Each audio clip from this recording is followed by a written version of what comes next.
벌써 결석하신 분들이 꽤 있는 것 같은 생각도 드네요. 네. 오늘 목사님 처음 아침에 뵈니까 목사님 넥타이 매지 마세요 그러시더라고요. 좀 고민을 했습니다. 요즘 뭐 분위기가 굉장히 많이 달라지는데 어떻게 뭐 넥타이를 맬까 말까 이것도 다 맸다 풀렸다 이제 그런 성으로 왔는데 이 감각이 이제 목회 현장에서 있지 않다 보니까 생각은 있는데 적용이 잘 안 되는 것 같아요. 네. 여러분 부산까지 가시는데 자전거 타고 가면 좋겠어요? 아니면 벤치 타고 가면 좋겠어요? 네. 물론 내가 한 달 걸려서 여기저기 들려보면서 가면 자전거 타고 가는 게 좋겠지만 우리가 부산까지 가는데 수단이 중요하잖아요. 수단. 네. 여러분 이 세상 떠나면 어디 가고 싶으세요? 네. 여기 가기로 돼 있으니까 여러분이 원하든지 않든지 이제 가게 돼 있지만 우리가 이제 가는 과정에서 목적지까지 가는데 수단이 너무 중요해요. 우리가 성화의 삶을 사는데 하늘나라에 갈 때까지 성숙한 삶을 향해서 가야 되는데 우리가 사는 과정 가운데 정말 중요한 수단, 원리, 성경 공부는 평생 하셨잖아요. 그죠? 이게 원리를 우리가 많이 채우는 건 너무너무 중요하거든요. 근데 그 원리를 가지고 삶을 살아내고 담아내는 그릇이 중요해요. 그게 안 돼 있어서 전도하다가도 자꾸 싸우잖아요. 네. 뭐 여러분의 열심과 주님의 명령을 실천하겠다는 순종의 마음은 굉장히 중요하지만 그것을 어떻게 실천하느냐라는 것은 또 한 번 생각해 볼 문제거든요. 그래서 이번에 배우는 게 자꾸 제가 대화를 강조하는 이유 가운데 하나가 우리가 뭔가 하지 말아야 되는 행동을 했을 때는 이미 말이 망가져 있어요. 우리 속에 나오는 여러 가지 생각들, 내뱉는 언어들이 벌써 문제들이 많은 거예요. 그래서 우리가 이 수단을 제대로 장착을 해야 되는데 수단을 장착하는 데가 뭐 여러분 장롱에다 넣을 수도 없는 거고 그렇다고 해서 어디 뭐 짊어지고 다닐 수도 없고 우리의 인격 속에 장착하는 거거든요. 그리스도의 사람으로서 하나님의 사람으로서 뭔가 내가 이 세상에 나가서 학교에 가고 직장에 가고 사람 만나고 구멍가게 가서 누구 만나고 하는 이런 삶의 컨텍스트에 적용할 때 우리가 갖고 다녀야 될 것은 우리의 신앙적인 성숙이에요. 근데 그것을 아주 구체적으로 실천할 수 있는 방법이 언어입니다. 대화. 그러니까 성숙이라는 것을 어디다 담느냐? 언어에다 담아야 된다. 그래서 이 크리스천 멘토 코칭의 핵심적인 내용은 나의 신앙적인 성숙을 나를 위해서 가질 뿐만이 아니라 주위 사람들한테 보여줘야 되고 정말 이 진리의 핵심인 예수님을 전해야 되는데 말이거든요. 근데 말이 잘못되면은요, 듣는 사람이 뭐라 그러면 너나 천국 가세요. 너나 잘하세요. 이 말을 들을 수가 있는 거죠. 다른 것들도 준비해야 될 게 많이 있지만 특별히 우리가 언어에 있어서 준비되는 게 필요하다. 자, 그래서 지난주에 그런 신앙적인 차원에서 말씀을 드렸고요. 자, 오늘은 멘토 코치가 되셨으면 좋겠어요. 여러분이 그리스도의 대사가 되기 위해서는 말 잘하는 게 아니라 제가 한번 어디 가서 강의를 했더니 성도 중에 한 분이 말 잘하는 사람이 아니라 잘 말하는 사람이 됐으면 좋겠다. 말이 뉘앙스가 굉장히 차이가 있는 거죠. 정말 한마디 말을 해도 그냥 그리스도의 향기가 물씬 풍겨나야 되는 거 아니겠습니까? 근데 밖에 나가서는 그래도 어느 정도 인식이 있기 때문에 잘들 하는데 이 같이 더불어 살아가는 사람들, 네. 예. 촌수도 없고 무천으로 함께 사는 사람들끼리 또 우리 자녀들 사이에 있어서는 생략되는 게 많다 보니까 이게 이제 서로에게 문제가 되는 경우가 많이 있습니다. 그래서 멘토 코칭 배워의 원리가 뭔가를 오늘은 공부를 해보도록 하겠습니다. 멘토 코칭은 이제 대화다. 대화. 여러분의 의도와 상관없이 어떻게 말하느냐가 너무 중요해요. 너 늙어가느냐 나 젊어갔다 이런 노래가 있지 않습니까? 예, 우리가 너무 부모님으로서 자녀에게 얘기하고 싶은 게 너무너무 많아요. 인생을 먼저 살다 보니까 경험도 있고 배운 지식도 많다 보니까 자녀들에게 주고 싶은 게 많은데 그걸 갖다가 얘기를 하다 보면은 아, 또 꼰대질 하네. 이런 생각을 하고 자녀들이 속으로 듣는단 말이죠. 이게 여러분의 마음과 상관없이, 여러분의 의도와 상관없이 받아들이는 사람의 입장에서는 전혀 다른 얘기가 되는 거죠. 그 이유가 뭐냐면 우리가 평소에 자녀들하고의 관계성 속에서 어떻게 대화했느냐에 따라서 그런 거예요.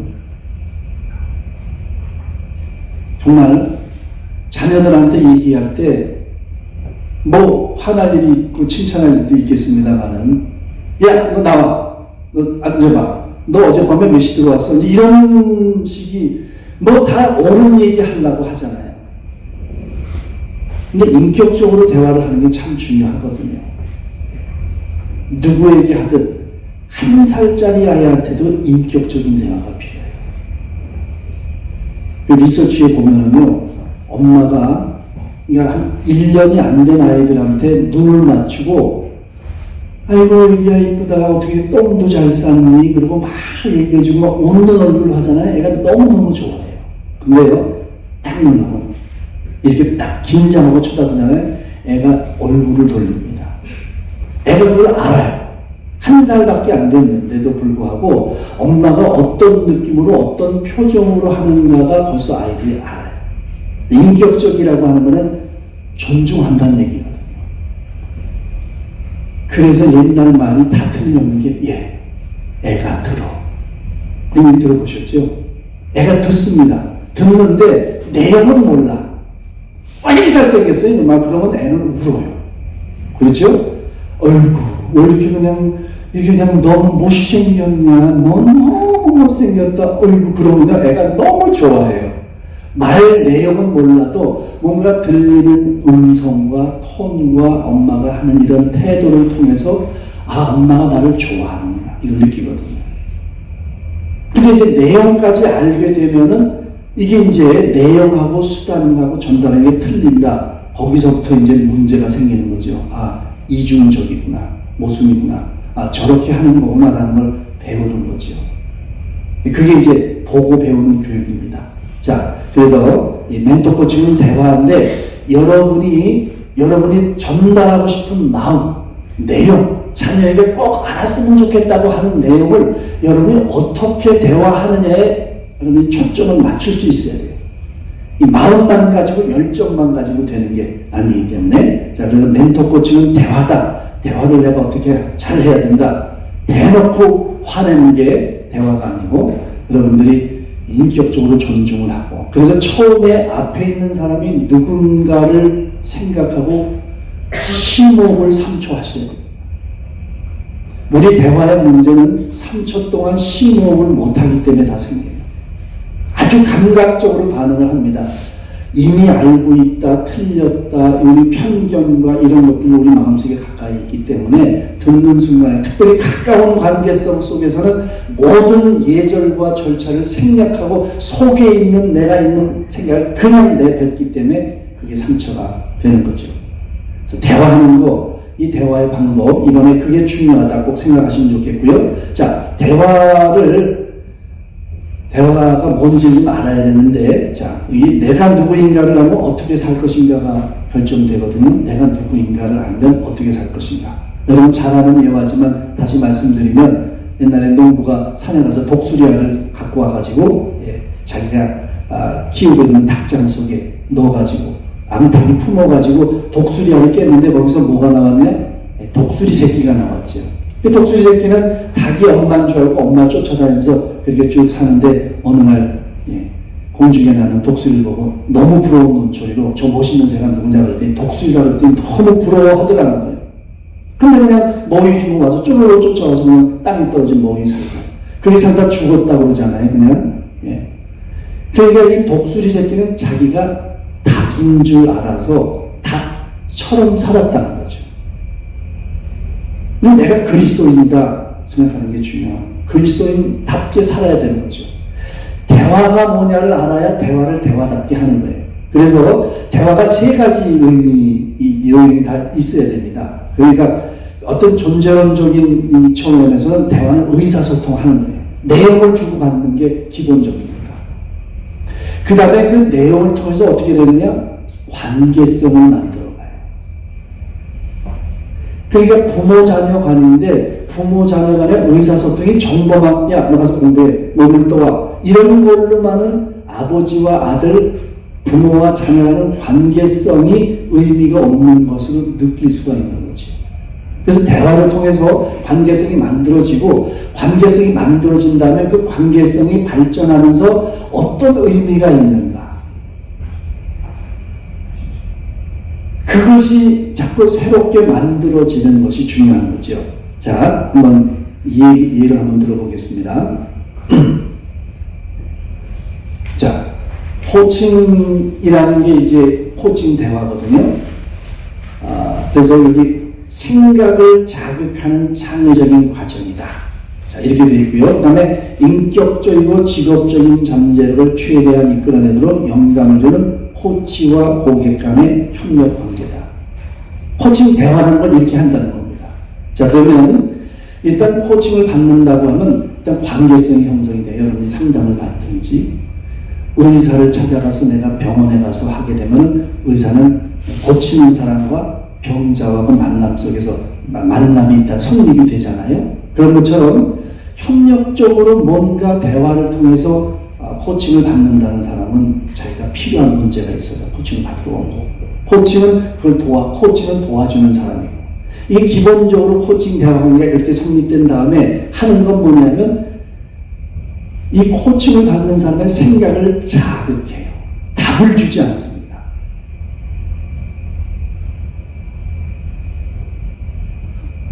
이제 가장 큰 장점은 뭐냐면 코칭은 답을 주지를 않는 대화를 하는 거예요. 그 이유가 뭐냐면 코칭의 기본적인 전제는 뭐냐면 그 사람이 답을 다 갖고 있다 이거예요. 근데 우리는 그냥 답을 주는 거죠. 너 성경 말씀 몰라? 이거 아니야, 이렇게 해야 될 거 아니야? 라는 답을 주고 교훈을 주다 보니까 그게 내 좋은 의도와는 상관없이 누가 몰라도 이 속으로 그렇게 반응하는 거지. 답을 갖고 있다. 그리고 굉장히 창조적이다 라는 인간적인 인간관 자체가 내 앞에 누가 있든지 간에 본인이 알고 있다. 그래서 그거를 스스로 생각해서 찾아낼 수 있도록 생각을 자극하는 질문을 많이 해요. 자녀들이 좀 뭐 이렇게 좀 잔소리할 일이 생기지 않습니까? 자녀 키우다 보면 똑똑똑 두들리고, 내가 좀 우리 아들하고 얘기 좀 할 수 있을까? 첫 마디 할 거예요. 나 앉아봐. 벌써 이제 그런 거 알죠? 무슨 얘기 할지. 또 전쟁이 시작되겠구나. 나도 긴장이 되고. 이 얘기 할 수 있을까? 이거는 일단 관계를 맺기 위한 첫 마디거든요. 허락을 구하는 거예요. 아들한테 허락을 구해야 됩니다. 여러분 자녀한테 허락을 구해야 돼요.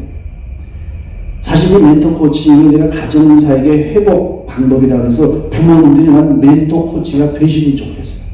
그런 의미에서 멘토 코치가 되셔서 정말 자녀들하고 관계가 회복이 되어지고 가정이 회복되는 게 너무 중요하지 않습니까? 요즘 MZ세대하고 대화하는 게 어렵잖아요. 제가 어느 교회에 가서 목사님 얘기를 들으니까 주보에 광고하는데 개인적인 가정사에 대한 광고를 원하지 않는 사람들이 많이 늘어난대요. 기도 제목은 옛날에는 당연히 했는데 그거를 어떻게까지 얘기하냐면 교회가 성도를 이용한다고 얘기한답니다. 네. 아주 이게 이렇게 다가오니까요. 참 이게 전략적으로 목회한다는 게 보통 어려운 게 아니에요. 신방도 이제는 뭐 굳이 할 필요가 없고 그냥 어느 교회는 교족부가 없다고 그러더라고요. 신방을 하려고 이제 뭐 교족부를 회복했더니 어느 교회라고 다 아는 교회인데 막 전화가 난리가 와서 우리가 알아서 신앙생활 하는데 왜 교족부가 없고 막 하늘 정도가 됐다고 얘기를 합니다. 네. 그래서 생각을 자극하는 게 굉장히 그 사람이 답을 알고 있다. 여러분 자녀가 여러분이 이렇게 질문만 잘해서 본인이 대답하게 하는 것하고 공부해야지 학생이 뭐 하는 거야? 너 학생이 뭐야? 이렇게 얘기하면 공부 하나 알았네. 이렇게 억한 심정이 생기는 거죠. 그 다음에 이제 뭐냐면 그 안에 있는 인격적인 잠재력, 아직 발달되지 않은 거, 이런 잠재력을 갖다가 꽃 피우게 해서 그 사람이 잘되고 성공하고 기여하고 하나님 나라를 위해서 기여할 수 있는 사람으로 만들어가는 것을 계속해서 창의적으로 만들어가는 거죠. 대화 속에 이 세 가지가 다 포함이 되어야 된다. 어느 하나라도 빠지게 되면 그 대화가 제대로 전달이 안 되는 거죠. 우리 한번 삭개오하고 얘기를 보면, 삭개오가 하여튼 삭개오를 생각할 때는 이게 머리가 벗어지고 배가 이렇게 볼록 나고 키는 작은 사람이 자꾸 연상이 됩니다. 실질적으로 그런지는 모르지만 어쨌든 키가 작다는 거는 우리가 잘 알고 있는 거죠. 그런데 이 동족들한테 외면을 당했잖아요. 왕따를 당했습니다. 세장이라는 그 지위를 이용해서 세금 돈 많이 뜯어내고, 이 로마의 앞제비가 돼가지고 뭐 이런 어떤 이미지 아닙니까? 그러니까 굉장히 외로웠을 것 같아요. 그런데 제일 처음에 주님이 이름을 불러준다는 거. 이름 하나 부르는 거하고, 야! 하고 교회에서도 그렇거든요. 여러분 신방 가가지고 자녀의 이름을 불러주면서 기도하는 것과 여기 있는 자녀들하고 일반적으로 얘기하는 거하고는 천지 차이잖아요. 이름을 불러준다는 것은 그 사람을 갖다가 내가 분명히 알고 있잖아요. 하나님께서, 주님께서 정말 다 아브라함에게 나타날 수도 없고 다 그런 거지요. 그래서 이름을 불러주는 순간에 그 자기가 살아오면서 왕따 당했던, 그래서 이게 존재론적으로 뭔가에서 관계성이 만들어지는 거죠. 그 다음에 속히 내려오라, 내가 오늘 내 집에 유하여 하겠다라는 얘기는 이제는 관계를 좀 맺겠다는 얘기예요. 이름 부르는 거는 이제 존재론적으로 인정을 해주는 거고, 내가 너를 알고 있다. 그냥 지나가는 식으로 하는 것이 아니라 1대1의 차원에서 내가 너의 존재를 인식한다. 그 다음에 관계를 맺겠다. 집에 내가 갈게. 그래서 신나하지 않습니까? 반응을 보기는. 내려와가지고 내가 너무너무 신이 나가지고. 그 다음에 마지막에 한 얘기가 뭐냐면, 구원이 이 집에 이르렀다. 이 사람도 아브라함의 자손이라. 새로운 정체성을 부여하면서 구원의 사건이 일어나요. 이게 이제 이 삭개오가 생각하지 않았던 겁니다. 뭔가 새로운 의미가 자기에게 더해진 거예요. 그러니까 대화를 할 때는 이 세 가지 내용을 여러분들이 반드시 이게 이루어지는 대화를 해야만 이게 온전하게 만족스러운 대화가 돼서 거기에 뭐가 있어요? 하나님의 나라가 거기에 있는 거예요. 대화 속에 하나님의 나라가 만들어지는 겁니다. 머릿속에 하나님 나라가 있는 게 아니라 그랬습니다. 그냥 모여있다는 두리뭉실하게 거기 우리가 먼저 성경 공부하고 있으니까 아무 얘기도 안 하고 가면은요, 거기 하나님 나라 거기도 있다고 할 수 있지만 우리가 말을 통해서 얘기를 나누면서 마음속에 느껴오는 느낌을 통해서 너희 중에 하나님 나라가 있는가, 대화를 통해서 나누는 가운데 있는 거죠. 근데 대화는 이런 세 가지 조건을 만들 수 있어야 된다. 그래야 온전한 대화가 되는 것이다. 대화가 어떻게 보면 하나님 나라 만들기가 쉬운 거예요. 대화만 제대로 한다면, 원리대로 해서 그렇게 된다면 저녁 때 잠깐 부부간에 대화하고 나중에 기도로 자기 전에 기도할 때도 정말 그런 세 가지 요소를 생각하면서, 여보, 그 한마디에서도 빨리 기도하고 잡시다, 이게 아니라, 여보, 오늘 수고했어. 당신 만난 게 나한테는 예수님 만난 다음에 큰 사건이었어. 이런 마디 한마디 하고, 우리 앞으로 5년 동안 자녀를 어떻게 할까? 이런 대화를 통해서 뭔가 그날 대화하는 의미를 만들어가는 이런 간단한 1분도 안 걸려요. 그러면서 그 순간에 하나님 나라가 임하게 되는 게 이게 신앙이 성숙해가는 과정이죠. 자, 멘토 코칭을 제가 나름대로 이제 정의를 하고 있는데, 자, 섬김의 마음으로 성숙한 대화의 본을 보인다. 여러분, 대화는 섬김이에요. 대화는 섬기는 겁니다. 자꾸 우리가 섬김 그러면은 밑에 사람이 윗사람을 갖다 와서 이렇게 행동적인 차원에서 생각하는 경향이 많이 있는데, 그거는요, 일단 섬김은 마음에서부터 시작돼요. 그래서 그 마음이 말로 표현되는 겁니다. 그래서 여러분이 대화를 할 때 섬긴다는 생각으로 대화하지 않으면요, 사회문화적인 규정 속에서 너는 나보다, 우리 한국 문화는 꼭 처음 만나면 어떻게 몇 살이시오? 이거 묻잖아요. 저는 요즘 젊은 애들도 뭐 늦은 88, 뭐 이른 88 이런 거 하는 거 보면서 야 그거 MZ세대는 그것도 또 이상하다 그런 생각이 들었는데요. 외국 가서 살아보니까 나이를 왜 물어보느냐는 질문을 많이 합니다. 우리는 아유 나보다 동생이시네. 근데 그게 규정을 하고 이제 이 관계를 맺기 시작하지 않습니까? 나랑 똑같은 애네? 그 생일이 몇 달 태어났냐 물어봐. 나보다 3살 동생이네. 이래 놓고 이제 관계를 맺거든요. 사회문화적인 그런 것들, 당신, 저 사람 뭐 사장이다, 무슨 뭐다. 이러면서 딱 하이라키를 딱 머릿속에 정리를 하고 대화를 합니다. 거기에요. 그때부터 우리의 말 표정, 말 투나 내용이나 방향성이 달라져요. 근데 그걸 우리가 벗어나기 위해서는 예수님이 수가성여인한테 말 걸었잖아요. 그 수가성여인이 뭐라고 했어요? 유대인의 남자가 어떻게 사마리아 여인한테 말을 다 것입니까? 그때 문화적인 인식이 그랬던 거거든요. 그거는 일어날 수 없는 일이 일어났어요. 그래서 그렇게 우리가 사회문화적인 문화 속에서 살기 때문에 무의식적으로 영향을 많이 받거든요. 그래서 내가 너한테 이제부터 가르쳐 줄게. 이런 자세로 관계성과 대화가 시작할 수 있는 많은 상황들이 있기 때문에 내가 섬기겠다는 생각을 가지고 대화하지 않으면요. 우리 그냥 일반적인 문화의 패턴 속에서 들어가 버려요. 여러분의 의도와 상관없이 여러분 자녀를 섬긴다 생각하고 한번 얘기해 보세요. 다른 사람, 다른 부모님의 자녀들, 벌써 우리가 태도가 달라지는 것처럼 여러분 자녀를 섬기겠다는 생각을 하고 인격적으로 존중하고 누구에게 하든지 그리스도께 하듯 하라라는 생각을 가지고 우리가 대화를 시작하는 거예요. 어떻게 해서든지 내 자녀에게 누구한테 도움을 주겠다. 내가 섬기겠다.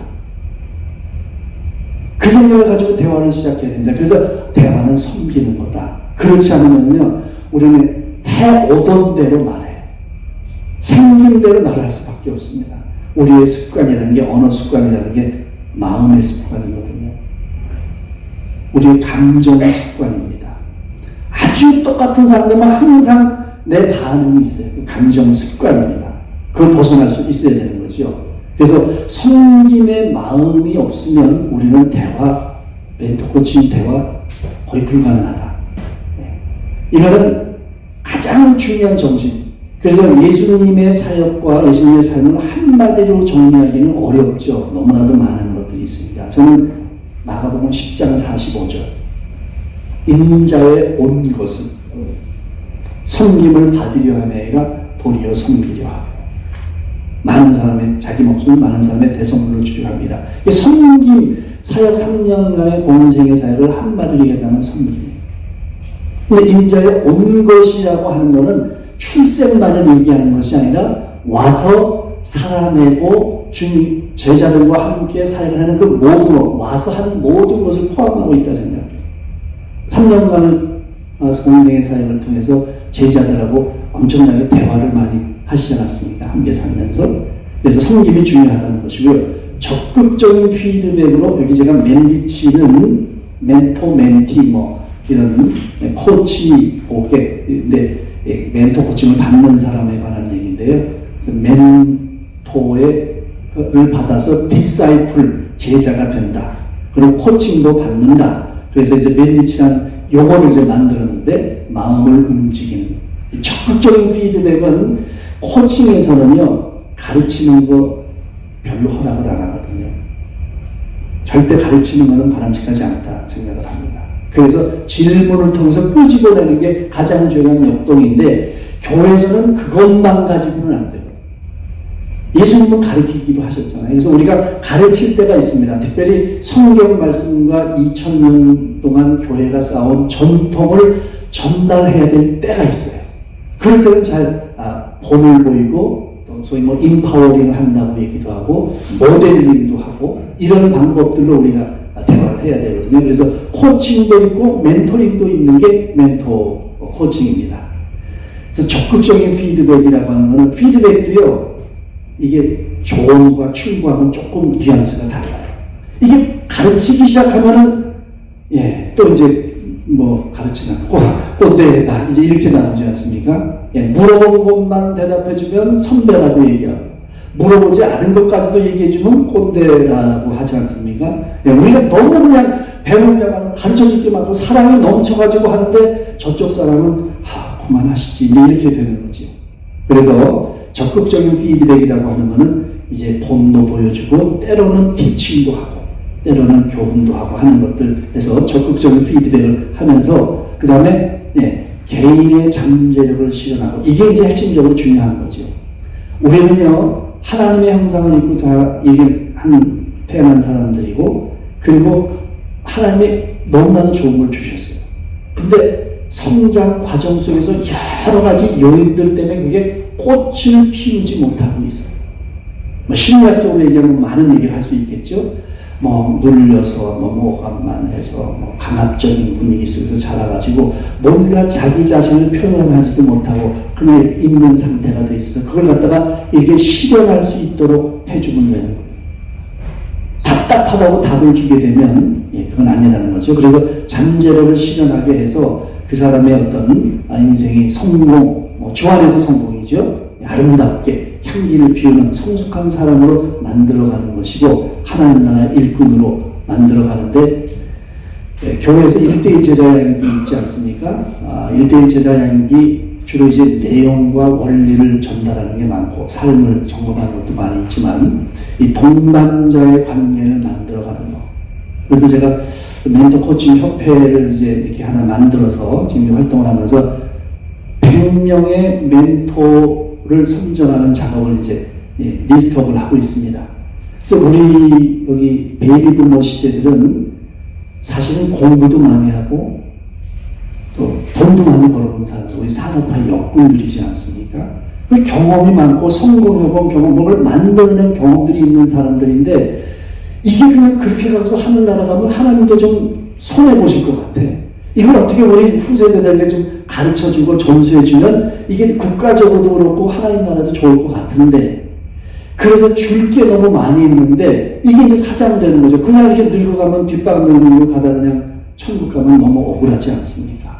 그래서 멘토 코치들이 이 청년들에게 그게 뭐 스타트업을 하든 아니면 뭐 인생의 여러 가지 직업을 잡든 여러 가지에서 그 많은 경험과 신앙적인 연륜을 가르쳐 줄 수 있어야 되는데 코칭이 잘 안 되는 거예요. 그냥 일방적인 설교와 지금도 내용 들어. 근데 듣는 사람은 이거 문화적으로 맞지도 않고. 그래서 제가 넥타이를 매고 왔지 않습니까?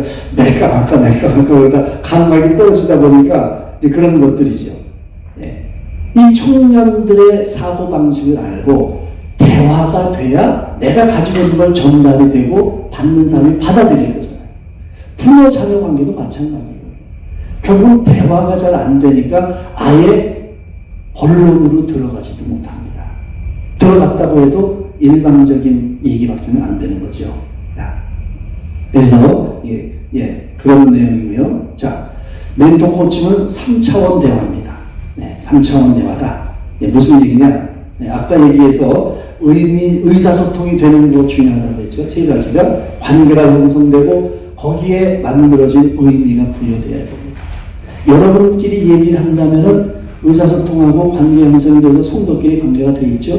의미 부여는 여러분들끼리 하면 무슨 의미가 될까요? 우리 하나님 나라의 일꾼으로 열심히 일합시다. 그리스도의 대사가 됩시다. 그래서 하나님 나라 확장해 갑시다. 제가 이 목사님 얘기 들으니까 여기 저 전도를 많이 하는데 또 신천지가 가깝게 있다면서요. 가가지고 영적 싸움을 막 하신다고. 영적 싸움을 해야 되는데 그냥 몸싸움까지 하시는 일들이 일어난다는 얘기 제가 들었는데 여러분 사탄도 천사로 변장하고 우리도 그럴 필요가 있어요. 영적 싸움이라고 해서 그냥 뭐 우통 먹고 이렇게 노골적으로 영적 싸움을 하시는 것보다는 하고 나서 나이스한 이미지를 남겨야 됩니다. 좀 다르구나. 예수 믿는 사람은 다르구나. 하나님이 다 하시거든요. 우리가 거기 너무 노심초사할 필요도 없고, 뭔가 그 인간들이라고 할까요? 죄송합니다. 그 사람들하고는 다르다. 차원이 다르다. 자신이 있으면 되거든요. 누가 누가 뭐라 그래도 정말 내가 진리를 내가 분명히 갖고 있고 나는 오늘보다 하나님 나라를 품에 안겼으면 확신을 가지고 있고 내가 배운 거는 누구에게든지 원수도 사랑하라고 했으니 그리스도께 당신을 대합니다. 라는 이 자신감이 있으면 누가 뭐라고 내가 흔들리질 않아요. 거기 성내 갖고 그래 너 지옥 가라 그런 얘기 굳이 할 필요는 없는 거죠. 자신감이 있어야 되는 겁니다. 그래서 의미고요. 하나님 나라 일꾼이 됩시다. 이런 걸 가지고 여러분의 만남이 더 풍성해지고 더 깊어지고 그런 거죠. 네. 그래서 1차원의 대화는 뭐냐면 나하고 너하고만 소통되는 거예요. 일반적으로도 이것이 제대로 안 되기 때문에 이것도 배워야 될 게 많지요. 예. 그래서 나와 너의 이런 분명한 의사소통이 필요한 부분이고 여기에 대해서도 우리가 배울 게 많이 있지만 이 3차원 대화라는 것은 이제 나와 너와 뿐만이 아니라 사실은 나와 나 자신의 대화, 자기 성찰의 부분입니다. 그리고 나와 하나님은 어떻게 생각하실까? 내가 지금 이 얘기를 해도 내가 지금 약간은 포장을 하고 있구나. 이런 거 내가 좀 느낄 수 있어야 되거든요. 내가 솔직하지 않고 정직하지 않구나. 이거는 나하고 나가 내 자신이 아닙니다. 그러면 그런 것들을 내가 이게 극복하고 뭐 바꿔낼 수 있는 뭔가 마음의 도전을 내가 가져야 돼요. 그래서 자기 성찰이라는 게 있잖아요. 이게 익숙하다 보면 우리는 이제 가면만 쓰고 사는 사람들이 될 수 있는 거지요. 그렇기 때문에 나와 나 자신, 내가 나를 객관적으로 놓고 볼 수 있는 어떤 영적인 또는 정서적인 훈련이 필요한 부분입니다. 그렇지 않으면 내가 더 나아지지를 않는 거죠. 맨날 그 자리에 있을 수밖에 없습니다. 그래서 나와 너 사이뿐만 아니라 나와 너네 하나님 그리고 내가 솔직하다고 해서 그것이 정말 주님이 원하시는 건가? 그것도 한번 생각해 봐야 돼요. 하나님이라면 이 자리에서 내 앞에 있는 사람에게 어떻게 얘기를 하셨을까? 내가 어떻게 하기를 원하실까? 우리는 옳은 얘기하는 데 있어서는 선수들입니다. 그래서 부부싸움 하다가도 꼭 그냥 그 에베소서 5장의 말씀을 꼭 뭐라 그랬어? 순종하라 그랬잖아. 남편은 계속 그 얘기하고 성경 오늘 말씀을 그럼 너 아내는 뭐라 그래요? 그리스도가 교회를 사랑한 것처럼 사랑하라 그랬잖아. 말씀 갖고 싸우지 않습니까? 원리를 얘기하는 데 있어서는 선수들이에요. 근데 그거를 상대방을 정죄하기 위한 우리가 선악과를 따먹은 후예들이라는 게 거기서 이제 나타나는 거죠. 그래서 내가 옳은 얘기를 하고 있다는 게 중요한 게 아니라 하나님이라면 어떻게 하셨을까? 아비의 심정을 가지고 선생이 되지 말라 그랬는데 이걸 내가 선생이 돼서 가르치고 성경을 들이대면서 그냥 나의 성경 지식을 자랑할 정도로 얘기하는 게 맞는 건지 아니면은 그냥 그래 내가 좀 부족해서 그랬네 라고 얘기하는 걸 혹시 원하시는 건 아닌지 하나님의 마음으로 내가 내 자신의 대화 내 자신의 말을 다시 한번 점검할 수 있어요. 이 3차원이 돼야 되는 거죠. 내가 나를 한 번 더 생각하고 거기 더 나가서 하나님은 어떻게 나를 보시고 내 말을 어떻게 이해하고 계실까? 이게요 좀 훈련이 필요한 겁니다. 훈련이 필요해요. 근데 우리는 감정이 앞서게 되면 이제 그냥 우리의 욕심과 우리의 편견과 우리의 경험이 그게 이제 자신에게 그 순간에는 그게 진리가 되고 그게 가장 중요하다고 생각하다 보는데 그러면 대화가 안 되는 거예요. 깨어지는 거죠. 자, 그래서 여기 의사소통을 할 때에도 나와 너만 대화하는 게 아니라 나와 나 자신 또 하나님과의 의사소통. 예. 하나님이 이 얘기를 하길 원하실까? 하고 싶은 얘기 많잖아요. 그죠? 내가 집에 들어가면 꼭 얘기를 갖다 아내에게 애들한테 얘기해야 되겠다. 근데 한번 생각해 보는 거죠. 내가 이 얘기를 왜 하고 싶을까? 열받아가지고 그거 내가 한 번쯤 얘기하면 직성이 풀릴 것 같아서 혹시 그런 동기 때문에 하고 싶어하는 것은 아닐까? 나 자신하고 대화해요. 그럼 하나님한테 하나님 얘기 하길 원하십니까? 그럼 정말 교훈이니까 필요한 교훈을 자녀가 알고 누가 알아야 된다고 생각하면 그래 하긴 좋지만 너 좀 준비가 됐냐?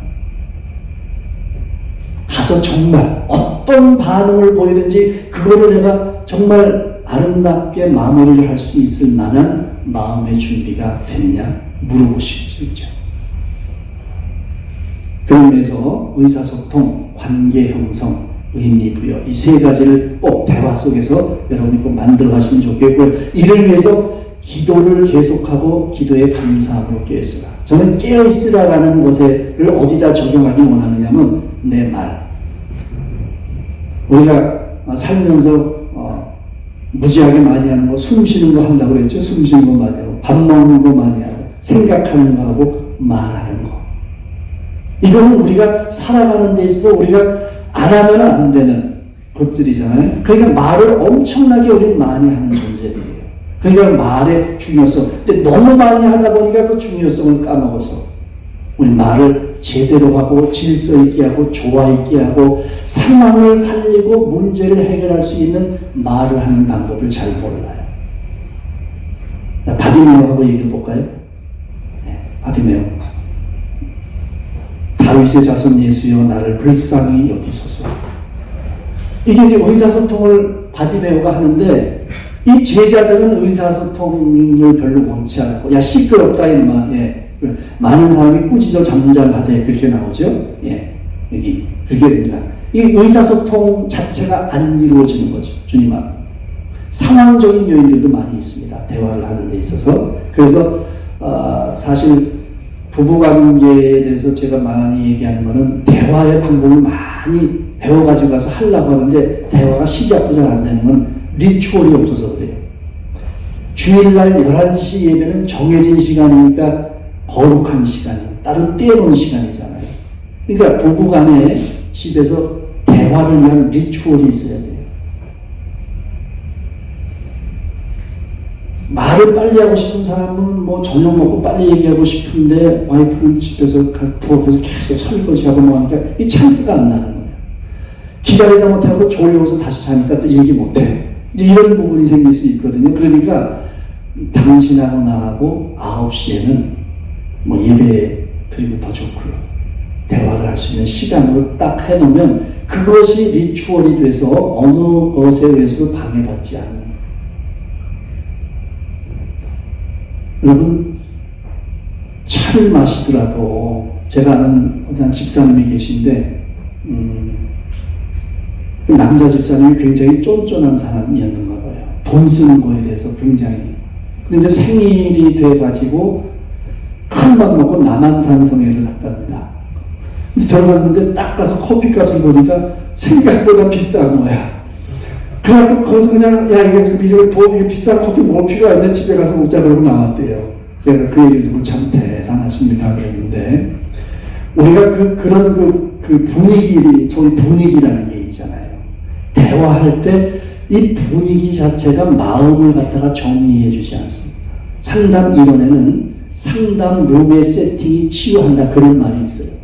들어보면 딱 예수님 사진 하나 걸려 있고 아주 깨끗하게 소파가 놓여 있고 그다음에 거기 뭐 크리넥스도 있고 이렇게 물도 떠나고 이러면은 아 내가 뭔가 마음을 열고 싶구나 이런 생각이 든다는 거죠. 그거 자체부터가. 그래서 대화를 할 때 정말 세팅이 굉장히 중요합니다. 중요한 얘기 하고 싶어도 딱 분위기를 봐서 그 얘기를 갖다 진지하게 마음을 열고 집중해서 얘기할 수 있는 환경이 아니면 하지 말아야 돼요. 기다려야 됩니다. 그 지혜롭게 그런 기회를 만들어야 됩니다. 그리고 찬양하러 갈까?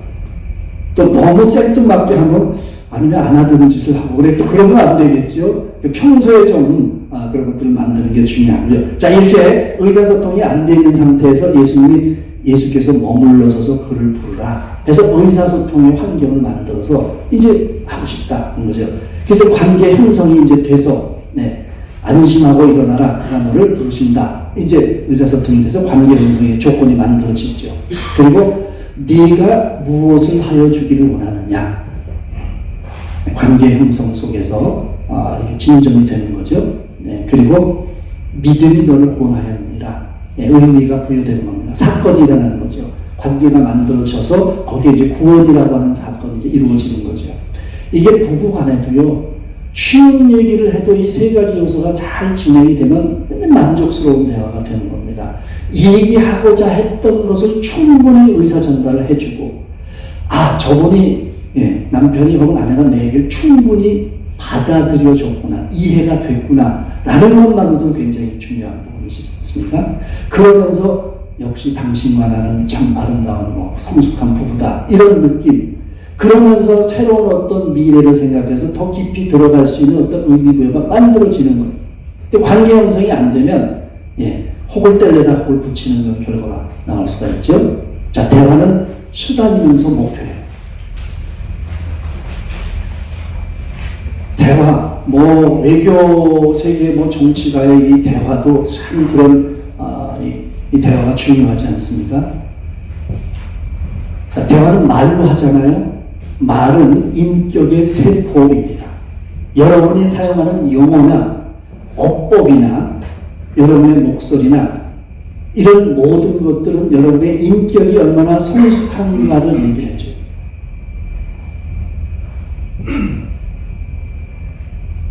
제가 얘기를 하는데, 아내하고 얘기를 하는데, 그 사람 덩치가 참 크다 그랬더니 그 자리에서 나를 갖다 코렉션을 해주더라. 덩치가 아니라 체격이라는 거예요. 그러니까 그러면서 이제 저희 자녀어른이 아주 굉장히 고지식하다 그럴까요? 굉장히 아주 엄격한 목사님이셨습니다. 그래서 성경책 위에다가 볼펜을 올려놓으면 큰일 납니다. 거룩한 책 위에 이제 볼펜을 올려놓으면 안 된다. 그러니까 요거 하나가 굉장히 이 사람의 인격. 근데 가만히 생각해보니까 친구끼리는 덩치라는 말을 써도 되는데 이게 좀 어른들이 보기에는 격에 맞지 않다, 이런 느낌이 있을 수도 있겠구나, 그런 생각이 들었는데, 우리가 이게 사용하는 언어 자체가 사실 그런 어떤 수준에 있어도 뭔가 이 차이가 질 수 있는 거죠. 미국에 가서 생활하면서 많은 걸 배우는데, 공부하는 것도 좋은 기회지만 그들의 문화 속에서 배울 수 있는 게 많아요. 뻔한 건데도 물어봐요. 근데 이거 좀 드시겠습니까? 근데 그 물어보는 게 되게 고맙더라고요. 무슨 느낌이냐? 나를 존중해 주는구나. 그게 이제 문화가 돼 있다 보니까, 미국에 살면서 배우는 것 가운데 하나가 그런 또 수사학적인 어떤 문화가 그렇게 돼 있어서 아이들을 교육할 때도 그렇고 부부 간에도 그렇고 항상 그게 물어본다는 것은 존중한다는 의미이기 때문에, 그런 의미에서 이게 우리가 어떤 말을 하냐는 우리의 성숙도, 그러니까 그런 의미에서 대화가 목표인 겁니다. 그래서 우리가 말을 잘해야 되겠다, 제대로 해야 되겠다, 성숙하게 해야 되겠다, 거기에 영향력까지 끼쳐야 되겠다. 만나보면 대화만 해도 감화를 받는 사람들이 있잖아요. 그냥 고개가 숙여지고 그 사람 하는 말이 나도 저 정도는 알고 있다라는 내용인데도 불구하고 무릎을 닥치게 하고 속으로 아멘입니다. 이게 내용이 대단해서 그런 것도 있지만 그 내용이 아니라 뭔가 그분이 얘기하는 말투나 이런 것들이 깊이가 있게 느껴지는 게, 그게 이제 말이 인격을 대변하는 거예요. 그런 사람이 돼야 된다는 거죠. 근데 이게 자꾸 그런 사람이 되기 위해서 어떻게 할까 하면서 마음과 원리를 모른다는 쪽에서 그쪽으로 교육이 되다 보니까 실질적으로 말을 할 수 있는 훈련은 별로 안 해요. 마음만 되면 된다라고 생각하지만 이제는 거꾸로 역으로 생각해서 그럼 말을 일단 이렇게 하자, 말을 갖다 바꾸게 되면 인격적으로도 바뀌어질 수 있는 거죠. 정말 갑자기 그냥 너무 열받는 일이 생겼을 때, 언제 운전을 하고 가는데 앞에 들으면 육동문자가 여기까지 나오잖아요. 그냥 탁 쓰다고 해가지고 사고가 날 지경이다. 그래서 신부는 번호로 6번 이렇게 이제 육동문자 대신에 번호로 자기가 이렇게 해놨다는 얘기를 들은 적이 있는데, 그 순간에 나오는 게 주여 하는 사람이 있는가 봐. 제가 이해 보이지 못하지만 그런 어떤 쌍시옷 발음이 들어간 얘기를 한다라고 하면 그게 우리의 수준을 얘기해 주는 거예요. 그 간단한 말 하나에도 우리의 인격적인 성숙이 여기 결정이 되는 거죠. 그래서 말이 우리의 목표이면서 또 어떤 말을 하느냐에 따라서 내 의사가 잘 전달되지 않습니다. 그래서 훈련을 해야 되고요. 과정이 필요합니다. 그리고 삶 속에서 이걸 갖다가 숙련되게 계속 연습해 나갈 때 열매가 맺혀집니다. 그래서 이거를 성경은 입에서 나오는, 우리 한번 같이 한번 읽어볼까요? 시작. 사람은 입에서 나오는 열매로 말미암아 배부르게 되나니 곧 그의 입술에서 나오는 것으로 말미암아 만족하게 되느니라. 예, 말을 그렇게 하면은 내 삶이 그렇게 된다라고 성경은 약속을 해주고 있습니다. 잘 될 거야. 그럼 별로 변하는 게 없어요. 근데 거기서 잘 될 거야 라는 말을 할 수 있는 게 성숙도이고, 근데 그렇게 말을 하면서 상황과 무관하게 내 마음을 그렇게 지켜나갈 수 있으면 인생은 그렇게 만들어진다는 게 성경의 약속이잖아요. 자, 볼까요? 야고보서가 언어에 대해서 많이 얘기를 하고 있죠. 자, 실수가 없는 자라면 온전한 사람이라. 말과 인격을 동일시하고 있잖아요. 그죠? 말하는 것과 인격적인 판단을 갖다 동일시하고 있습니다. 네. 온몸도 굴레 씌우리라. 내가 어떻게 행동하느냐는 것은 벌써 마음에서부터 시작해요.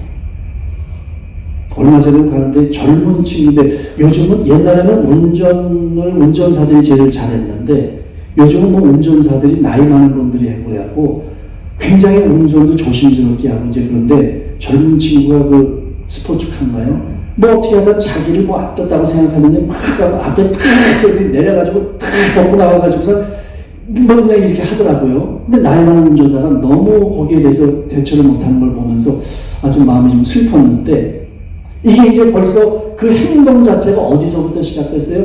뭔가 기분이 나빴다는 거. 그리고 그 중간에 막 여러 가지 언어를 마음속으로 얘기했겠죠. 그게 사실 먼저 일어난 일이거든요. 그 언어, 마음속에 있는 생각들이 결국은 행동으로 옮기게 만드는 거예요. 온몸도 굴레 씌우리라. 내가 그걸 온몸을 내가 제어하기 위해서 내가 먼저 생각부터 하지 않습니까? 그래서 주기도문도 외고 말씀 암송도 하고, 예, 참는다는 거 생각부터 시작될 수 있는 거거든요. 칼부림이 나는 거는 이미 내 생각을 제어하지 못했기 때문이죠. 말을 제어하지 못했기 때문이에요. 그래서 예, 순종하게 하려고 온몸을 제어하는 것이다. 말을 제어할 수 있으면 온몸을 제어할 수 있다. 성경은 그렇게 얘기하고 있고요. 혀도 작은 지체로되 큰 것을 자랑하다. 예, 예, 촌철 살인이라. 촌철 활인이 되면 좋겠죠. 예, 사람을 살리는 한마디 말로 사람을 살리는. 예수님은 뭐 하나님이시니까 그러셨겠지만, 예, 한마디 말씀으로 사람을 많이 살리셨습니다. 예, 혀는 우리 지체 중에서 온몸을 더럽히고 삶의 수레바퀴를 불사른다. 예, 뭐 가끔 인터넷 뉴스에 보면 말 잘못해갖고서는 오늘부로 사임하겠습니다 이런 분들 많지 않습니까? 예, 말이 결국은 예, 뭐 자기 인생을 그렇게 아주 결정적인, 그러니까 그런 높은 수준에 올라가면은 높은 기대치를 사람들이 가지고 있고, 본인도 그 기대치를 높여야 되는데 기능적인 것만 생각하다 보니까 그게 안 되는 거예요. 현실을 봐도 거기서 내가 어떤 어법을 사용하고 어떤 수사를 할 것인가가 되게 중요하지요. 별로 안 좋은 케이스지만 그 빌 클린턴이 그 모니카 루인스키하고 스캔들이 일어났을 때 국회에서 청문회를 하고 여러 가지 물어보면서 사실관계가 중요하니까 그때 이제 빌 클린턴이 뭐라고 얘기했냐면 inappropriate behavior, 예, 부적절한 행동을 했습니다. 그러면 그 문화 속에서 그걸로 다 이해가 되고 인정한 걸로 돼요. 그럼 우리나라에서는 그따위 말이 어딨어, 똑바로 확실하게 얘기하라고, 이제 이런 식으로까지 가는 게 이제 우리의 수사학이, 희락 철학의 그 서양 문화의 역사는 그 수사학을 가르쳤지 않습니까? 말하는 거 가르치는 거. 요즘 가정교육이라는 게 사라졌다는 게 안타까운 일 가운데 하나예요. 이거는 사실 인격적인 부분은 가정에서 배우는 거기 때문에 이게 이제 전문가의 영역으로 넘어갔습니다. 사실은 엄마가 엄마 되면 되고 아버지가 아버지 되면 되는 거. 가정에서. 근데 그거를 포기하고 우린 바깥에 나가서 엄마 되는 법, 아빠 되는 법을 배워야 되는 시대가 됐어요. 가정의 붕괴도 그런 부분에서는 붕괴입니다. 가정교육이 너무 중요하거든요. 그러다 보니까 그렇게 되니까 공교육이 무너졌다는 것도 제가 볼 때는요, 애들 문제도 많이 있고요. 선생님도 문제가 여러가 돼 있는 것이 그런 과정 속에서 그런 분위기 속에서 사니까 누군가가 이런 걸 질서를 세울 수 있는 이 기준이 그냥 사라져 버렸습니다. 네. 말 중요한 부분이고요. 자, 그 다음에 멘토 코칭은 이제 성품 대화다. 네. 이 성품 대화.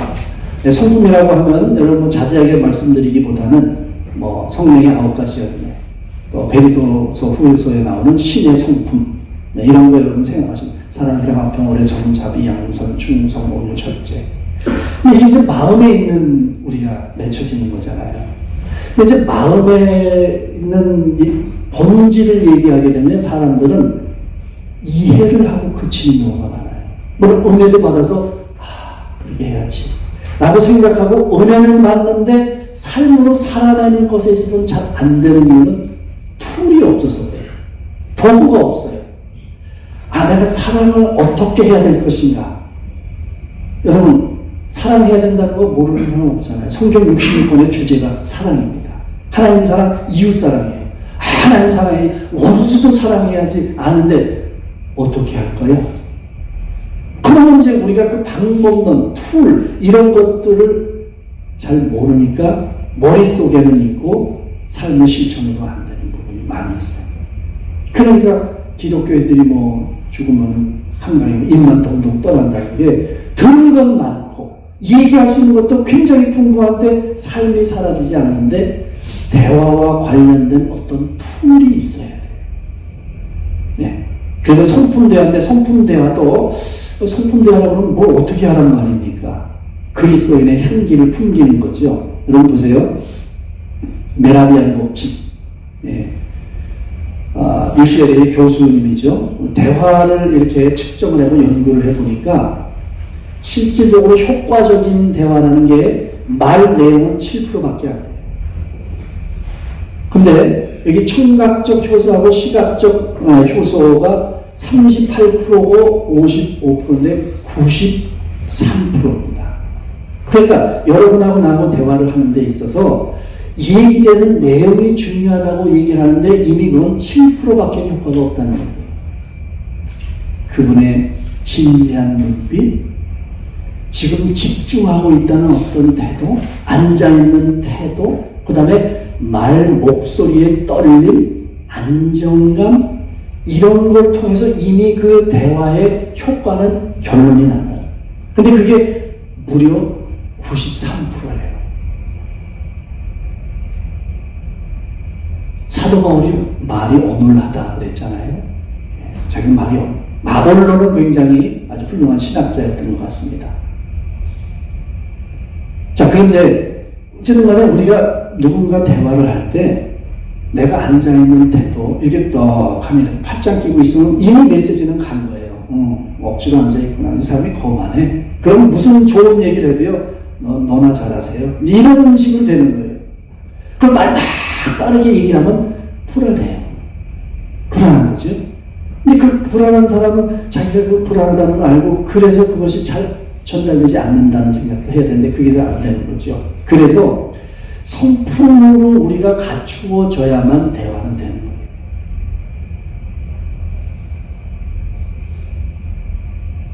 빌리 그레함 센터가 위튼 칼리지 가면 있거든요. 거기에 빌리 그레함 목사님을 분석해 놓은 것 가운데 하나가 빌리 그레함 목사님 목소리 자체가 홀리하다. 그게 있어요.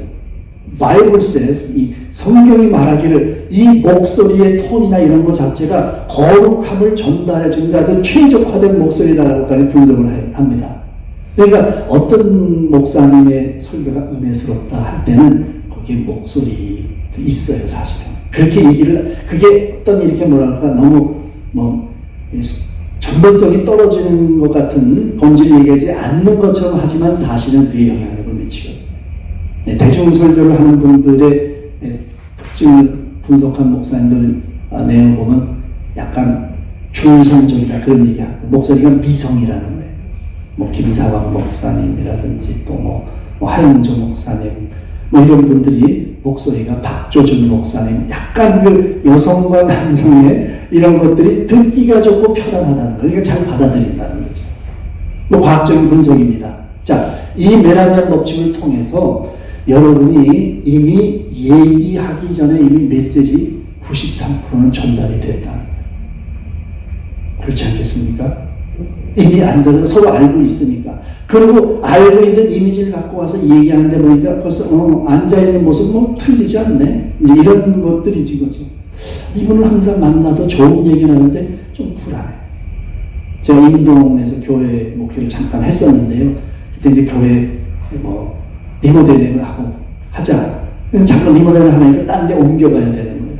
마침 옆에 이제 국민은행 나왔고 3층을 빌려갖고 하는데 이제 재집회를 하는 겁니다. 리모델링을 하느냐 안 하느냐 재건축을 하느냐 이런 거 하는데 한 집사가 와서 참 좋은 얘기를 하는데 막 열받아갖고 얘기를 하니까 끝나고 나서 나가면서 하는 얘기가 그 사람이 열받아. 너무 좋은 얘기를 했는데 기억하는 거는 그 사람이 열받아갖고 얘기했다는 것밖에 남질 않아요. 그런 거죠. 그런 거거든요. 우리가 말할 수 있는 인격적인 성숙인데 그게 정말 인격적인 성숙입니다. 그럴듯하게 넥타이를 메고 양복을 입고 우리의 페르소나를 가지고 사회적인 소셜 포지션을 중요시하면서 이렇게 하는 것도 필요한 부분이지만 정말 얘기할 땐 속에 있는 게 나오거든요. 내가 이 평안, 샬롬이 우리 마음속에 이루어져야 돼요. 그게 하나님 나라가 이루어지는 겁니다. 성품은 저는 성령의 열매를 하나님 나라가 내 안에 이루어진 것, 그게 성품입니다. 학교에, 교회에, 세상에 하나님 나라가 이루어지는 것뿐만 아니라 내 안에 하나님 나라가 이루어지는 증거가 성령의 열매예요. 정말 하나님과 다른 사람이 다 몰라도 나와 하나님은 아시는 그런 차원에서의 관계성 속에서 하나님이 나를 통치하시는 상태가 되어야 되는 거죠. 네, 좀 빨리 가겠습니다. 그래서 멘토 코칭의 인간관은 그래서 여기 세 가지 홀리스틱 온전한 존재다. 또 창조적인 면이 있다. 그리고 굉장히 많은 자원을 가지고 있다. 이게 대화를 할 때 앞에 있는 사람을 보는 인간 견해입니다. 그래서 사람을 존중하고 가능성을 늘 생각하고 기대를 하고 소망을 갖고 그냥 여러분 자녀가 그렇게 속을 썩여도요 앞에 앉아놓고 이런 생각을 가지고 한번 대화를 한번 해보세요. 좀 막내딸이 좀 수학을 못했습니다. 산수를 못했어요. 수학이 아니라. 네. 초등학교 3학년인데도 불구하고 세 자리 숫자의 덧셈이 더디니까 제가 얼마나 열받았겠습니까? 네. 요즘 종이교육하면 그런 거 잘하는데 미국에 있을 때 얘기입니다만 그러면 이제 수학을 이렇게 좀 산수를 가르치다 보면 열을 받는 거예요. 야, 이게 그 뭐냐? 이제 그러면요. 근데 걔는요. 이제 장점이 딱 뭔지 모르겠는데 아주 그냥 편하게 얘기를 하는 거예요. 그래서 내가 졌다. 그래 너는 대기망상형이다. 이렇게 그냥 포기를 했는데 그 대학을 잘 갔습니다. 그러니까 우리가 좀 기대에 못 미칠 때 딱 우리의 판단과 감정은 늘 함께 가요. 그래서 우리 의미가 전달이 됩니다. 너는 왜 이렇게 오시집 안에 태어나고 이런 애냐 이런 거기에 항상 의미는 감정은 의미를 전달하거든요. 근데 의미는 어떤 판단이 게재된 거거든요. 넌 잘났다, 못났다, 제대로 했다. 판단하지 않는 게 굉장히 중요하고 판단과 감정을 판단 안 할 수 없죠. 사람이니까. 분리하는 게 소위 명상에서 얘기하는 마인드풀니스, 마음 챙김의 핵심이 그겁니다. 보면서 이렇게 저 사람은 초등학교밖에 못 나왔구나. 그래놓고 이렇게 하는 게 아니라 거기 내 느낌이 전달되는 게 아니라 그걸 분리해서 그럼에도 불구하고 내가 그 사람을 온전한 존재로 보고 그렇게 대화를 시작할 수 있어야 되는 거죠. 여러분 자녀에게도 마찬가지입니다. 기대를 해주고 기다려주고 소망적인 얘기를 해주고 네. 자 여기 하나씩 설명하면 모든 사람은 주 안에서 무한대의 잠재력을 가지고 있다. 내가 미국의 장학관에 와서 30년 있는 그 10명, 30명 학생 중에서 10명의 명단을 주면서 이 아이들은 아주 훌륭한 애들이니까 이 아이들을 잘 키워보십시오. 그 명단을 줬어요. 선생님이 그걸 받고 1년 동안 교육을 하고 나서 IQ 테스트를 해보니까 그 10명의 아이들이 IQ가 평균 15에서 20이 올라갔어요. 그 선생님이 장학관한테 아니 어떻게 그런 아이들을 고르셨습니까? 그랬더니 무작위로 그냥 이름을 줬다는 겁니다. 근데 선생님이 딱 얘는 똑똑한 애들이구나 생각하고 이렇게 교육하면서 늘 똑똑할 것이다라는 생각을 가지고 대하는 거죠. 물어봐서 정답을 얘기하면 역시 넌 똑똑하구나 이렇게 얘기해주고 또 답을 못하면 모르는 게 있을 수도 있지 괜찮아 넌 똑똑하네 뭐 다 할 수 있는 거야 이렇게 얘기하니까 선생님이 기대하는 것을 보면서 아이가 잠재력이 발달한다는 거예요. 그게 self-fulfilling prophecy 자기 예언의 실현이죠. 나는 괜찮은 존재고 나는 잘할 수 있다. 근데 그게 스스로 하지 않고 누군가가 그렇게 해주면 더 동기부여가 되는 거죠. 우리 애는 큰 애가 될 거야. 우리 아들은 나중에 훌륭한 사람이 될 거야. 근데 그게 약간의 좀 이렇게 헛기가 느껴지면 안 되는 겁니다. 진실성이 느껴지는 하나님이 언제든지 너를 훌륭한 사람으로 사용하실 거야. 나는 그렇게 믿어. 정말 진심으로 얘기해 줄 때 아이는 그렇게 믿어요. 그러면서 그런 사람이 되어가는 삶을 자기가 살겠다고 결단하면 그게 가는 거예요. 그러니까 옆에 파트너가 굉장히 중요한 부분이죠. 네. 성경 말씀은 4장 11절, 13절 말씀. 주 안에서는 모든 걸 할 수 있다. 긍정적인 사고를 얘기해 주는 거죠. 자, 그 다음에 사람의 창의력은 인생의 모든 과정에서 나타난다. 너 한번 어떻게 할래? 물어봐주고 기회를 주고 초등학교 때 이게 제일 많이 발생하는 컴피턴스, 유능함, 역량이라는 게 초등학교 때 형성이 됩니다. 근데 그게 안 되면 열등감 속에 빠져요. 그러니까 공부 잘하는 게 그래서 중요한 동기부여가 되는 건 사실입니다. 근데 부모님들이 너무 이제 학원번에서 앞서가야 된다는 것이 이제 과열이 되고 이게 여러 가지 사회적인 문제는 남지만 초등학교 다닐 때 가서 공부를 하고 운동을 하고 뭐 악기를 하고 친구 많이 사귀고 이런 모든 것들이요 자기가 괜찮은 존재다라는 그런 자신감을 가질 수 있는 시기이기 때문에 이때는 무조건 격려, 지지 이것보다 더 중요한 게 없어요. 근데 그게 그때 판이 그런 어떤 그 틀이 형성이 되는데 평생 동안 거예요. 여러분처럼 어른이 되셔도 권사님 짱입니다. 너무너무 이번에 봉사하셨는데 훌륭하게 잘했어요. 기분 좋죠. 다 하는 거 뭐 누가도 할 건데 뭐 수고하셨어요. 이런 거는요 기분 상하는 거죠. 칭찬과 지지와 격려는요 아무리 해도 지나치지 않다. 약간의 과장에 들어가도 기분은 안 나빠요. 그러니까 이걸 대화 중에 너무 잘하시는 게 필요합니다. 이런 훈련을 해야 돼요. 그 중에서 제일 많이 훈련하는 가운데 하나 멋지십니다. 더 잘할 수 있도록 제가 오늘부터 응원하겠습니다. 이런 얘기를 하면은요 사람이 업되는 거예요. 그냥 기분이 좋고 내가 열심히 살아야 되겠구나, 괜찮은 존재구나. 이거는요 정말 중요한 부분입니다. 자녀를 향해서도요 정말 그거 해주세요.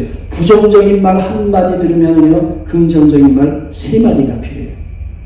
그 부정적인 말 이게 영향이 큰 거지요. 그래서 우리가 나가면서 사회 나가서 살면서 그런 경우가 많잖아요. 우리 갖다 디스커리지하게 하고 낙담하게 하는 일이 많기 때문에 계속적인 지지와 격려와 옆에서의 도움이 필요한 거지요. 누구나가 다 그렇습니다. 가정에서는 서로가 해줄 수 있으면 최고. 교회에서도 특별히 이제 재직들이 되시고 이제 리더로서 이렇게 또 대비하시는 거니까 누구를 만나시더라도요 조금 지나치다 싶을 정도. 아까 말씀드렸지만 미국에 가서 배우는 게 그거예요. 죄송하지만 한국은 요즘은 그런 거 있는지 모르겠습니다. 촌지라는 게 있었잖아요. 이게 단가가 자꾸 세지고 그러지 않습니까? 제 친구 중에 하나는 변두리에 있는 학교는 닭가스뼈 하나 사갖고 오신답니다.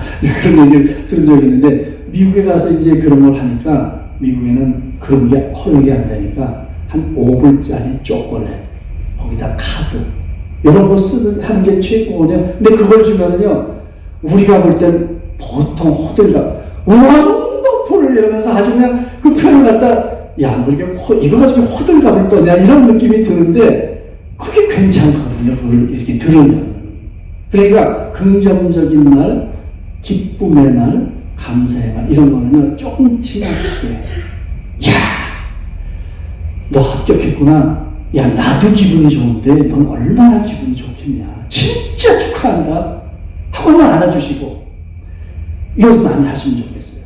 근데 우리 바지 씨들은 유교적인 문화권에서 가서 산자식이고 뭐 이렇게 웃음이 예쁘고 뭐 울음을 하고 이런 감정 표현을 굉장히 극도로 자제하는 이런 문화 속이기 때문에 그거 또 말해야 하냐 뭐 다 하는 거지. 속은 있어요.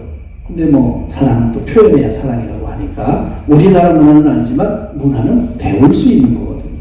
좋은 건 우리가 배워야죠. 이게 혼자 하려면 어려워요. 일단 부부간에 좀 하는 게 필요하고요. 가족에서 같이 이런 거를 나누면서 그런 가정의 문화를 만들어가자. 가장 좋은 자산일 것 같습니다. 예, 넘어가겠습니다. 자, 긍정과 가능성. 예, 주님의 섭리와 인도하심 안에서 우리는 항상 풍성한 열매를 맺을 수 있다. 예, 이 말씀을 잘 묵상해 보시고요. 좀 시간이 많이 가서 제가 좀 마치기 위해서 넘어가겠습니다. 자, 멘토 코칭. 멘토 코칭이 뭐냐? 원하는 목적지까지 데려다주는 대화수단이에요. 여기 두 가지 그림이 있는데 여기 기차하고 마차하고 차이가 뭔지 아십니까? 네. 기차는요 서울역까지밖에 안 데려다줘요. 서울역에서 집까지 가는 건 자기 혼자 알아서 가야 됩니다. 근데 코칭은 도어투도어 서비스를 해줘요. 집 문 앞까지 데려다줘요. 그러니까 대화를 통해서 뭔가 하고 싶은 것이 문제가 있을 때 대화를 통해서 그거를 하십시오. 왜 해야 됩니까? 의미가 있습니다. 어떻게 하시겠습니까? 방법과 시간과 모든 걸 다 해가지고 이제 코칭이 끝나고 가는 순간에 내가 오늘 이 순간에 이걸 해야 되겠구나라는 걸 가지고 갈 수 있게끔 해줍니다. 그리고 마지막에 묻는 질문이 오늘 대화 나눈 거를 실천하신다는 걸 제가 어떻게 알 수 있을까? 이렇게 물어요. 뭐냐면, 말은 그렇듯하게 하고, 코칭을 했는데, 가가지고선 뭘 그냥 그러고서 실천 안 할 수도 있잖아요. 그런 것까지도 감안을 해가지고, 그럼 제가 한 걸 카톡에다 사진 찍어서 올릴까? 그거 좋은 방법이네요. 그래서 본인이 실천한 것에 대해서 카톡에다가 사진을 찍든지 운동한다고 하면, 산에 올라가는 걸 찍어가지고, 제가 지금 운동에서 산에 운동하는 법을 또 우리 코칭도 많이 하거든요. 마음은 있는데 육신이 약해갖고 맨날 그냥 생각만 하고 못할 때 어떻게 운동하는 걸 코칭을 통해서 활동하고 실천하게끔 도와주거든요. 그럼 이제 그렇게까지 해서 이제 마지막에 실천할 수 있게끔 하는 것까지 이 말로 대화로 가능하다는 겁니다. 자, 멘토 코칭 대화의 기본 전제는 수평 관계.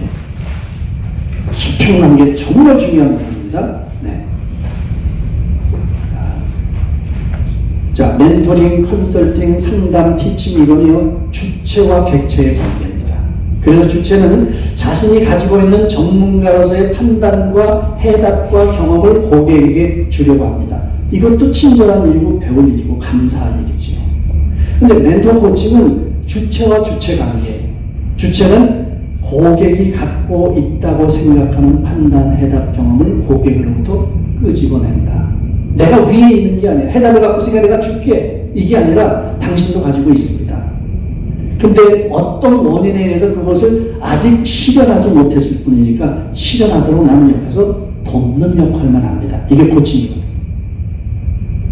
그래서 나는 해결책, 정답, 선물을 갖고 있습니다. 이렇게 얘기를 한다면 멘토 코칭은 당신 안에 해결책, 정답이 있습니다. 그래서 좋은 질문. 가장 비유하기 좋은 게요.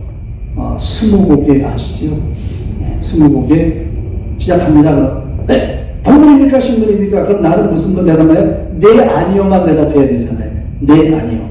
그래서 본인이 질문을 해가면서 나중에 한 17, 16쯤 됐을 때 호랑이 이렇게 돼야지. 2번, 3번 했는데 호랑이 아니에요? 이러면 김 빠지잖아요. 그죠?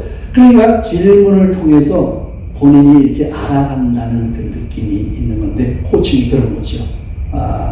그게요 문제 해결 이 목적이 아닌 거예요. 이 코칭의 핵심은 문제 해결할 수 있는 사람이 만들어진다는 거죠. 잠재력이 만들어지는 거예요. 생각할 수 있는 능력. 답을 주는 게 중요한 게 아니라 우리 유대인 속담 많이 얘기하잖아요. 고기를 주지 않고 고기를 잡을 수 있는 낚시하는 법을 가르쳐준다라는 거나 마찬가지입니다.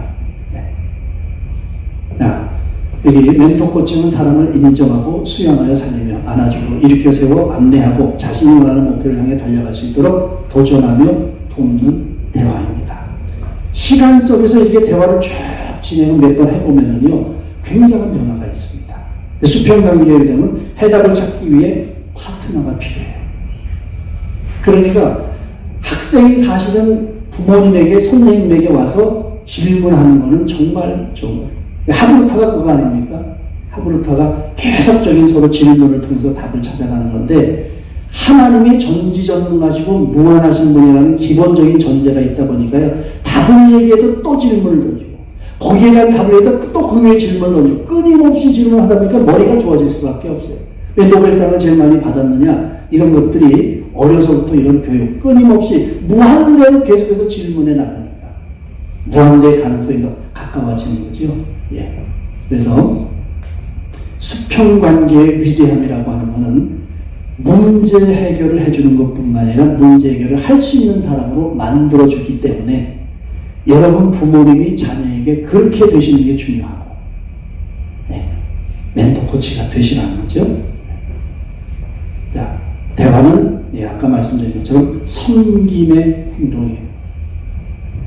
말을 통해서, 그리고 여러분 말을 통해서 명령도 하시고 교훈도 주시고 격려도 하시잖아요. 근데 결론은 뭐예요? 내가 원하는 게 이루어지는 게 아니라 그 사람이 원하는 거를 하는 게 중요해요. 자녀가 원하는 거. 물론 거기에서 자녀가 잘못된 거를 원할 수 있을 때는 우리가 또 지혜롭게 그렇게 하면은 하나님은 어떻게 생각하십니까? 이렇게 하는 게 코칭이죠. 야, 너 그렇게 되면 어떻게 되는 줄 알아? 다시금 난 다 해봤으니까 내 말 들어, 이게 아니라 하나님은 어떻게 생각하십니까? 또 한번 선생님한테 가서 물어보면 선생님은 어떻게 대답하실까? 여러 가지 다양한 질문을 통해서 본인이 선택한 것이 객관성이 없고 바람직하지 않은 결과로 올 수 있다는 걸 생각하게 해서 스스로 그럼 부모님은 어떻게 생각하십니까? 이렇게 대화를 해나가는 거죠. 그래서 결론적으로는 그 사람이 성장하고 내가 원하는 걸 눈에서 보고 그 다음에 알았어 내가 볼 거야 이런 게 아니죠. 너 당장 용돈 없어 이런 거 아니지 않습니까? 예, 스스로. 근데 시간이 걸려요. 좀 답답해요. 인내와 기다림이 대화에 있어서 중요한 부분이고요. 자, 그래서 생각과 말과 느낌을 어떻게 전달할지에 있어서 깨어 있어야 돼요. 열받아가지고 오기만 해봐라 그러고 들어오자마자 이거는 내가 이러면 안 되지. 그거 아시죠? 그런 분위기 아실 겁니다. 그래서 무엇을 어떻게 전달할 것인가. 여기 성경에 그릇 얘기가 나오는데 저는 이 그릇을 말로 말씀드리고 싶습니다. 자, 수가성 여인과의 대화 아까 말씀드렸습니다. 존재적인 차원에서 대화를 시작하죠. 그러니까 이 천한 여인이라는 걸 알았지만 그걸 무시하고 말을 걸었다는 거. 우리의 태도죠. 그래서 말을 걸지 않는 유대인 문화를 넘어서서 얘기를 하는 게 수대의 존재 가치를 존중하는 것이고요. 자, 그래서 결론적인 얘기입니다만 멘토 코칭은 대화라는 수단, 스킬도 있어요. 그러나 인격 기술입니다. 성품이 준비되지 않으면 우리는 온전한 대화를 할 수가 없어요. 그래서 마음속에 조화, 질서, 균형 이런 것들이 내 마음속에 하나님 나라로서 임할 수 있어야 되고요. 기술은 이제 질문 방법, 경청, 피드백, 모델링 이런 것들을 우리가 이제 구체적으로 전문적인 차원에서 배워야 되고, 그래서 저는 대화 실력은 카이로스 속에서 하나님의 시간이잖아요. 여러분 유일하게 과거, 현재, 미래가 만날 수 있는 데가 어딘지 아십니까? 우리 마음이에요. 나는 과거에 부모님이 나를 갖다 어뷰즈해서 상처를 많이 받았습니다. 나는 지금 성공한 사업가가 됐습니다. 앞으로 하나님께서 선교를 위해서 이렇게 하십니다. 이 과거, 현재, 미래가 다 만날 수 있는 게 우리 마음이고 생각입니다. 그래서 이 코칭 시간을 통해서 과거, 현재, 미래를 넘어서는 일들이 일어나는 게 카이로스 시간. 그러니까 코칭 시간이 카이로스 시간이 돼야 되고, 물론 인생 연륜 자체, 긴 세월이 다 카이로스 시간이고, 하나님이 함께 하신 시간이지요. 예. 자, 그냥, 예, 이거는 뭐, 예, 코칭 질문, 너희는 나를 누구나 아느냐. 야, 내가 하나님이 알아? 내가 메시아? 이게 얘기 안 하셨거든요. 물어보셨어요. 그래서 대답을 이끌어내셨잖아. 대답 이끌어내시니까, 그 다음에 하나님이 칭찬하고 격려하셨죠. 아주 조그만 거라도 정말 한다면, 야, 잘했다. 너 훌륭하다. 너 누구 아들이지? 뭐 이런 얘기 그 정도 하셔도 괜찮겠죠. 예. 그리고 나서, 예. 그 다음에 이제 이 얘기를 하시는 거죠. 뭔가, 예, 멘토, 교훈, 앞으로 일어날 일에 대해서 도전을 주고, 비전을 주고 하는 일. 이게 이제, 멘토 코치로서의 어떤 대화 내용이라고 할 수 있습니다. 네. 그 다음에 멘토 코칭. 네, 멘토 코칭은 인생의 중요한 순간마다 그 순간을 다스리고 해결할 수 있는 말을 하도록 돕는 인격 기술입니다. 가늠한 여인, 그 나쁜 놈들이 와가지고 책 잡으려고 가늠한 여인 돌로 치라고 너 사람 왜 쳐왔는데 한 입으로 두 말 하냐? 뭐 이렇게 얘기하고 그 사람을 하면 너 율법 어기는 거 아니야? 이런 어떤 양쪽으로 어떡할 수 없는 상황에서 예수님이 허리를 굽혀서 두 번, 그렇죠? 땅에다 뭘 쓰셨잖아요. 아마 무슨 말을 해야 될까 뭐 그런 생각을 하셨, 지혜 있는 말을 고민하지 않았을까 싶습니다. 그래 놓고 하신 말씀이 너희 중에 죄 없는 자가 돌로 치라. 돌을 치라는 얘기도 안 치라는 얘기도 좀 헷갈렸을 것 같아요. 바리새인들이. 그러니까 그게 참 중요한 거지요. 진정성에 의해서 너네 자격이 있냐? 우리 같으면 야, 이 자식아, 너네는 자격이 있어? 이렇게 얘기했을 텐데 주님 그렇게 얘기 안 하셨다는 거죠. 예. 뭐 자세한 설명은 시간이 없었고요. 예. 인생은 관계, 대화, 만남, 그리고 하나님 말씀을 묵상하는 것으로 이루어집니다. 그래서 인생은 뭐 나그네 길이라고 얘기하셔도 좋고 어떻게 얘기하셔도 좋은데 여러분이 대화를 잘하시면 인생 잘 사는 것이고요. 관계성 살아보셨습니까? 아시죠? 너무 중요합니다. 만남, 하나님의 섭리 속에서 만남 이루어집니다. 예. 예, 이거는 제가 여기서 마지막인 것 같습니다. 훈련할 수 있는 방법에 대해서는 제가 다음에 말씀을 드리겠고요.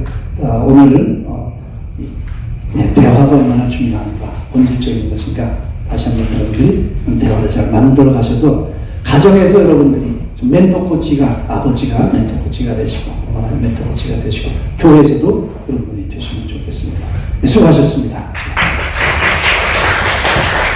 네, 다시 한번 큰 박수로 우리 종단의 교수님에게 감사